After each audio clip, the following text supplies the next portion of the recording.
Құрметті әріптестер, саламатсыздар ма? Бүгінгі арнамызда қош келдіңіздер.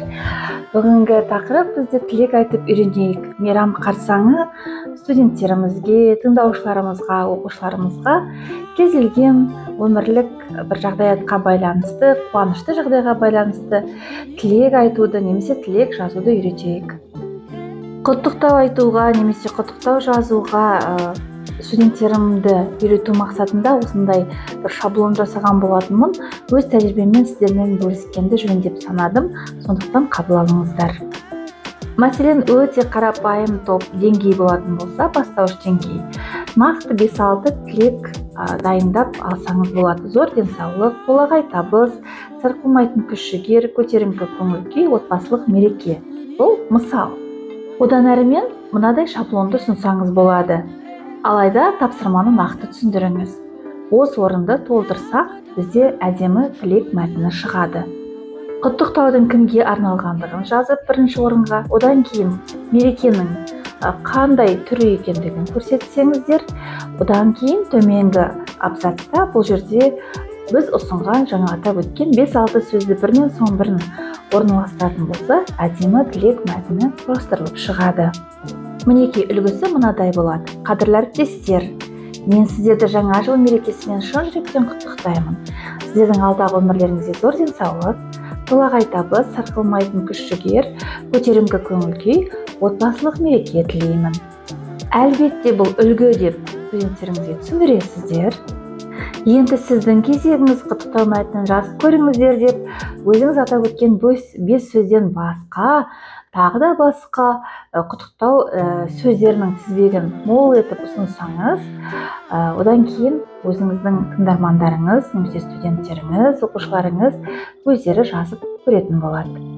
Әріптестер, бұл жаңа сіздерге ұсынылған ең құттықтау мәтінін құрастырудың ең қарапайым түрі. Осы қарапайым үлгімен де бірталай жерге баруға болады. Бірталай тойда әдемі сөз сөйлеуге болады.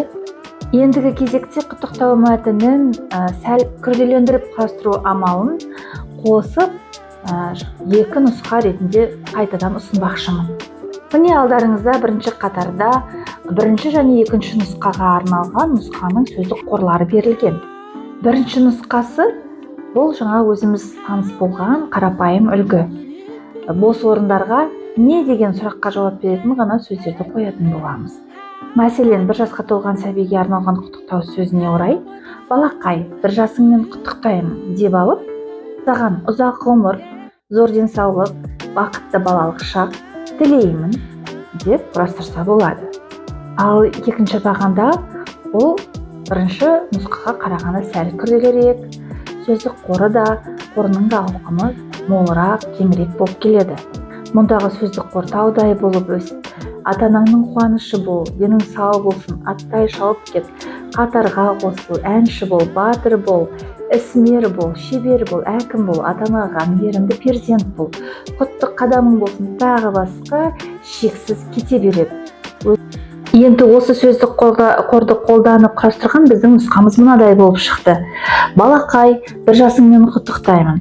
Бақытты бол, таудай болып өс, денің сау болсын, ата-ананың қуанышы бол, тез өсіп қатарға қосыл деп тілек білдіремін десе болады. Келесі мысал Наурыз мейрамында айтылатын құттықтау үлгісі. Мұнда да солай 2 нұсқа берілді. Бірінші нұсқасы сізге үйреткен нұсқа дәл тек сөздік қоры ғана Наурызға байланысты тілектер болып келеді.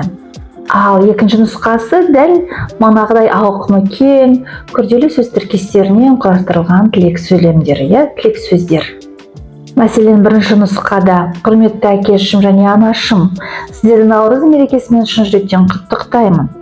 Сіздерге ұзақ ғұмыр, зор денсаулық, сарқылмайтын күш-қуат, шалқыған көңіл-күй тілеймін десе болады. Ал сәл күрделендірсек, жоғарыда ұсынылған сөздік қордың ішінен таңдап қолдансақ, бізде мынадай мәтін шығады. Аяулы менің ата-анам, сіздерді келіп жеткен Наурыз мерекесімен шын жүректен құттықтаймын. Мереке отбасымызға тек жақсылығын алып келсін.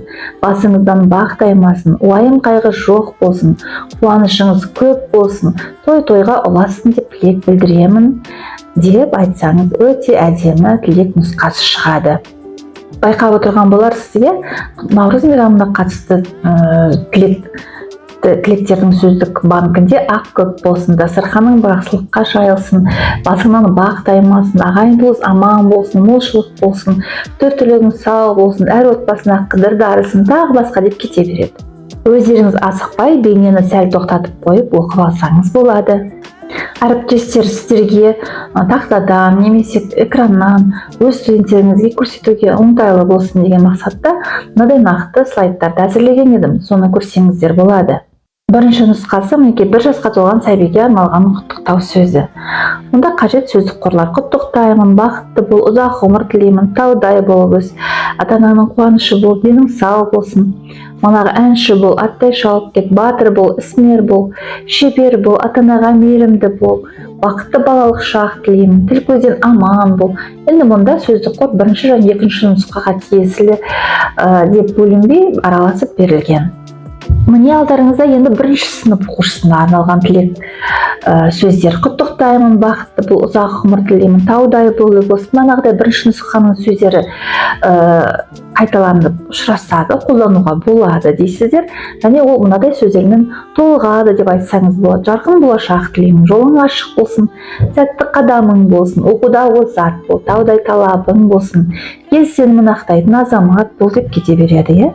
Мына 2 жастың бас қосуына байланысты айтылатын тілекте де манағы сөздерден таңдап қолдануға болады. Немесе армандарыңа жетіңдер, бақытты болыңдар, жақсы маман иесі болыңдар, ата-ананың мейірімді перзенті болыңдар, шаңырақтарың шаттыққа толсын, баянды бақ тілеймін, мәңгілік махаббат тілеймін, толағай табысқа жетіңдер, оталарыңа сыйлы болыңдар, биіктен көрініңдер, мақтанышымыз болыңдар, армандарыңа жетіңдер деп ұсынуға болады. Әріптестер мінекей мен бағандап жас сәбиге, мектеп оқушысына, бозбала мен бойжеткенге, 30-50 жас аралығындағы адамға, 60 пен 100 жас аралығындағы қарияға деп тілектердің тізімдемесін өзім ойланып отырып, құрастырып, жинақтап қойған болатынмын. Шамамен ең маңызды жиі аталуы мүмкін дегендей, және айтатын сөзіңді әрлендіріп, сөзіңе бір сондай бояу қосатын сөздердің тізбегі осау деп құрастырған болатынмын. Егер сіздерге нашар көрінбесе, маған комментарийға жазарсыздар өтініш айтып, мен сіздерге Google Диск арқылы осы жерге сілтемесін қоятын боламын. Дәл осындай картаны, дәл осындай сөздік қор банкін құттықтауға байланысты өздеріңіз алдын ала құрастырып қойсаңыз, үнемі қол астында болса тыңдаушыларыңыздың, оқушыларыңыздың керемет олардың кәдесіне жарайды деп ойлаймын, және оларға өте үлкен көмек көрсетесіздер деген ойдамын. Назар қойып тыңдағандарыңызға көп рахмет.